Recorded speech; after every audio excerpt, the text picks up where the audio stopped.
గుండెలు పిండే హృదయ విదారక ఘటన హిమాచల్ ప్రదేశ్లో చంబా జిల్లాలో చోటు చేసుకుంది. పెంపుడు జంతువులు తమ యజమానుల పట్ల ఎంత నమ్మకంగా ఉంటాయో ఈ ఘటనతో మరోసారి రుజువైంది.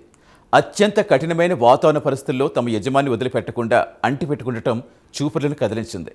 తమ యజమాని మృతి చెందాడని పాపం ఆ మోగజీవికి తెలియదు. మంచులో 4 రోజుల పాటు యజమాని మృతదేహం కప్పబడిపోవడంతో ఏమీ అర్థం కాక అక్కడే అన్నపానదులు లేకుండా కాపలా కాసింది. ఒకవైపు హోరున మంచు కురుస్తోంది, మరోవైపు ఎముకలు కొరికే చలిలో యజమానికి కాపలా కాస్తూ అటు ఇటు పచారులు చేయటం ప్రతి ఒక్కరిని కదిలించింది.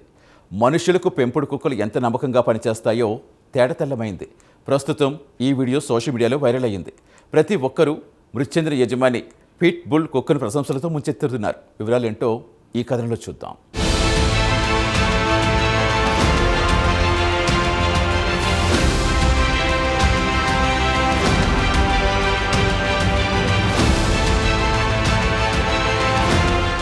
ప్రకృతిలో మానవులకు పెంపుడు జంతువులకు ఉన్న అనుబంధం గురించి అందరికీ తెలిసిందే.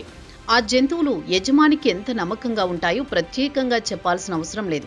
ప్రపంచవ్యాప్తంగా గతంలో కూడా దీనికి సంబంధించి పలు ఉదాహరణలు చూసి ఉండవచ్చు లేదా విని ఉండవచ్చు. మనలో చాలా మంది సరదాగా కుక్కలను పెంచుకుంటూ ఉంటారు. కొంతమంది ఏకాంతం భరించలేక తోడుగా కుక్కలను పెంచుకుంటుంటే మరికొందరు తమ ఇంటికి కాపలా కోసం పెంచుకుంటూ ఉంటారు. కాలక్రమంలో ఆ కుక్క కుటుంబ సభ్యుల్లో ఒకరుగా మారిపోతుంది. మరి ఆ కుక్క కుటుంబ సభ్యులతో పాటు ఇంటిని రక్షిస్తూ ఉంటుంది. ఎట్టి పరిస్థితుల్లోనూ యజమానికి ద్రోహం చెయ్యదు, నమ్మకంగా ఉంటుంది. ప్రస్తుతం సోషల్ మీడియాలో ఒక వీడియో తెగ వైరల్ అవుతోంది. హిమాచల్ ప్రదేశ్లో చంబా జిల్లాలో ఈ హృదయ విదారక ఘటన చోటు చేసుకుంది. ప్రస్తుతం మన దేశంలో కూడా శీతాకాలం కొనసాగుతోంది. ఉత్తరాదిలోని హిమాచల్ ప్రదేశ్లో విపరీతమైన మంచు కురుస్తుంది. అయితే హిమాచల్లోని బార్మార్ జిల్లాలోని ఎత్తైన కొండ ప్రాంతంలో నివసించే వ్యక్తి విపరీతమైన చలికి ఎడతెరిపి లేకుండా కురుస్తున్న మంచుకు ప్రాణాలు వదిలాడు. అప్పటికే ఆ వ్యక్తి ప్రాణాలు వదిలి 4 రోజులైంది. ఒకవైపు ఎడతెరిపి లేకుండా కురుస్తున్న మంచులో యజమాని శవానికి ఆ కుక్క 4 రోజుల పాటు అలా కాపలా కాస్తూనే ఉంది. ఒకవైపు ఎముకలు కొరికే చలిలో ఏమీ తినకుండా యజమాని మృతదేహాన్ని ఒక్క క్షణం కూడా వదిలిపోకుండా అక్కడే కాపలా కాస్తూ అలా నిలబడిపోయింది ఆ మూగ జీవి. 4 రోజుల తర్వాత స్థానిక గ్రామస్తులు రెస్క్యూ టీం ఘటనా స్థలానికి చేరుకున్న తర్వాత అక్కడ ఆ దృశ్యం చూసి వారు ఎమోషనల్ అయ్యారు. అప్పటికే యజమాని మృతదేహం మంచులో పూర్తిగా కూరుకుపోయింది. అయినా అక్కడి నుంచి కదలకుండా యజమాని మృతదేహం ఉన్న ప్రాంతంలోని చక్కర్లు కొడుతూ కనిపించింది ఆ మూగ జీవి. ఇక అసలు విషయానికొస్తే 2 యువకులు బంధువులు కూడా అయిన బిక్షిత్ రాణా, పీయూష్ అనే యువకులు మంచు కురుస్తుండటంతో బార్మౌర్లోని భర్మణి ఆలయం సమీపంలో వీడియోలు చిత్రీకరిస్తుండగా తప్పిపోయారు. తర్వాత వారు మంచులో చిక్కుకుపోయి ప్రాణాలు కోల్పోయారని రెస్క్యూ టీం తెలిపింది. అయితే అత్యంత కఠినమైన వాతావరణ పరిస్థితుల్లో రెస్క్యూ టీంతో పాటు అక్కడికి సమీపంలోని గ్రామస్తులు 4 రోజుల తర్వాత ఘటనా స్థలానికి చేరుకున్నారు. అక్కడ సీన్ చూసిన తర్వాత ప్రతి ఒక్కరూ తీవ్ర ఉద్వేగానికి గురయ్యారు. పీయూష్ మృతదేహం పూర్తిగా మంచుతో కప్పబడిపోయింది. పక్కనే అతడి పెంపుడు కుక్క ఆ ఎముకలు కొరికే చలిలో అలానే కూర్చునిపోయింది. వరుసగా 4 రోజుల పాటు ఆ మూగ జీవి తన యజమానిని అంటుపెట్టుకుని కాపలాగా ఉంది. ఈ 4 రోజుల పాటు ఆ పిట్ బుల్ ఎలాంటి ఆహారం ముట్టలేదు. అక్కడి నుంచి ఒక్క అంగుళం కూడా జరగలేదు. అక్కడ ఉష్ణోగ్రత -డిగ్రీలకు చేరుకుంది. ఒక పక్క చల్లటి ఈదురు గాలులు, మంచు తుఫానులో కూడా ఆ కుక్క తన యజమాని మృతదేహానికి కాపలాగా కూర్చుంది. కేవలం మంచుతోనే కాకుండా అక్కడ తిరిగే క్రూర జంతువుల నుంచి కూడా తన యజమానిని కాపాడుకుంది.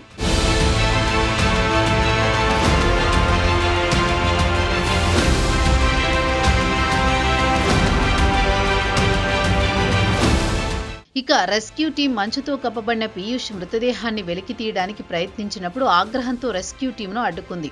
ఇక ఆ మూగజీవిని తమ యజమానికి రెస్క్యూ టీం కీడు తలపెడుతున్నారని భావించి ఉండవచ్చు. రెస్క్యూ టీం కుక్కను బుజ్జగించి మచ్చిక చేసుకున్న తర్వాత దానికి నమ్మకం ఏర్పడింది. తన యజమానికి సాయం చేయడానికి వచ్చారన్న నమ్మకం తర్వాతనే రెస్క్యూ టీంను మృతదేహాన్ని వెలికి తీయడానికి అనుమతించింది. రెస్క్యూ టీం చేస్తున్న పనులను క్షుణ్ణంగా గమనించింది. ఈ హృదయ విదారకమైన వీడియోను చూసి చాలా మంది కళ్ళలో నీళ్లు తిరిగాయి. పెంపుడు జంతువులు బతికి ఉన్నప్పుడే కాకుండా చనిపోయిన తర్వాత కూడా యజమానికి ఎంతో విశ్వాసంగా ఉంటాయని తాజా ఎపిసోడ్ రుజువు చేసింది. ఈ వీడియో సోషల్ మీడియాలో వైరల్ అయిన తర్వాత నెటిజన్స్ పిట్బుల్ ను ప్రశంసలతో ముంచెత్తారు. వారిలో ఒకరు ఈ భూ ప్రపంచంలో అత్యంత నమ్మకమైన, అత్యంత విశ్వాస జీవి ఎవరైనా ఉన్నారంటే అది కుక్కే అని ఒక యూజర్ హిందీలో పోస్టు పెట్టాడు. మరో పోస్టులో మరో వ్యక్తి వీడియో చూసిన తర్వాత తన గుండె పగిలినంత పనయిందంటూ ఆవేదన వ్యక్తం చేశారు.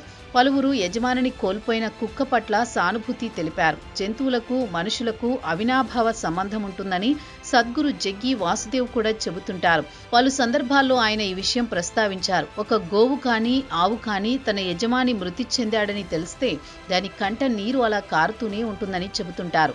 తన యజమాని మృతి చెందిన తర్వాత కొన్ని రోజుల పాటు ఏమీ తినకుండా అలా రోదిస్తూ ఉంటుందని చెప్పుకొచ్చారు.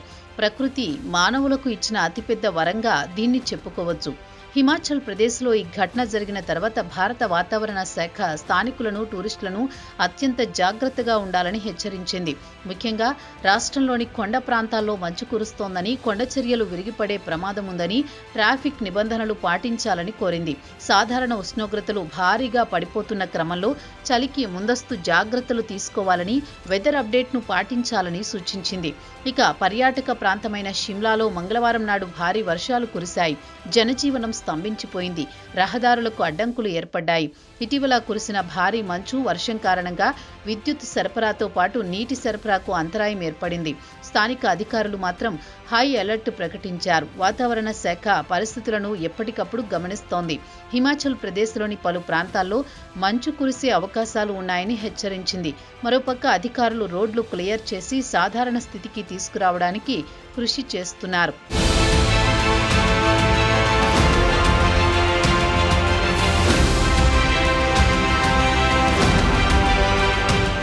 మన దేశంలో చాలా మంది పర్యాటకులు మంచు చూడడానికి ముఖ్యంగా జమ్మూ కాశ్మీర్ లేదా హిమాచల్ ప్రదేశ్కు వెళుతూ ఉంటారు. ఈ సీజన్లో షిమ్లా టూరిస్టులతో కిక్కిరిసిపోతూ ఉంటుంది. హోటల్స్లో రూమ్లు దొరకవు. ట్రాఫిక్ జామ్లతో సతమతమవుతూ ఉంటారు. మరోపక్క మంచు కురుస్తున్నప్పుడు బయటకు వచ్చి మంచులో ఆడుతూ ఉంటారు.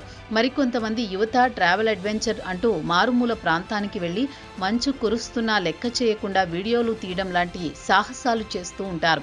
చూడ్డానికి థ్రిల్లింగ్గా ఉన్న సాహసం చేస్తున్నామని సంబరపడి ప్రాణాలపైకి తెచ్చుకోవడం తల్లిదండ్రులకు కడుపుకోత మిగులుస్తోంది. ఇక హిమాచల్ ఘటనలో the love of A dog is a pure thing అని మైకెల్ హౌలే-బెక్ అనే ఫ్రెంచి రచయిత, నవలిస్టు అంటూ ఉంటారు. అది తాజాగా ఘటనతో మరోమారు రుజువైంది.